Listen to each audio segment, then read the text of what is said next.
Sa ginawa kong pag-segue na to, hindi ko akalaing magagalit ang kakampi ko. Makikita nyo nga, focus lang ako sa tower dahil tinitrade ko lang dito mga bro dahil kinukuha nga ng Lord yung kalaban pero pinipilit pa rin na tropahan na lumaban ako sa Lord. Putsang gala, wala naman ako taga-zone. Yung parcel, lagi ako pinapahinto kaya hindi ko ma-retreat. Tapos sisisihin pa ako na focus daw ako sa push. Nakukuha nga lagi ng Lord yung kalaban dahil pinapahinto ako ng parcel ng tropahan. Hanep na yan. Hindi na nga ako naninisi at nakikipag-away dahil kalmado akong tao Napakabait ko na nga dito pre.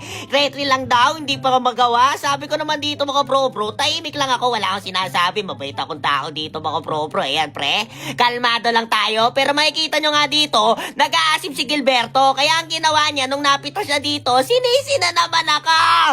Hanep na yan! Kita mo pre, balik tanaw tayo nung early game. Pinagtutulungan ako sa turtle dito pre. Pero ano ginawa mo? Tumatae ka sa damuhan, tropa.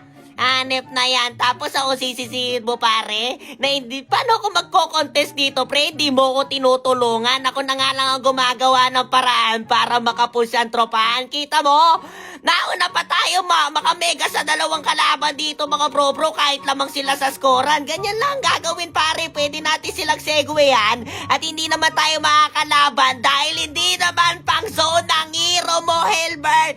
Putsang gala pre, nagrarason lang daw ako dito pare. Ang alam mo maganda gawin, magtulungan na lang tayo para manalo. Wag tayo mag-away dito. Makikita nyo, pinupush na ng tropahan yung Lord ng mid lane. Kaya ang ginawa ko pre, umuwi na ako. Akala ko dedepensa dito pre.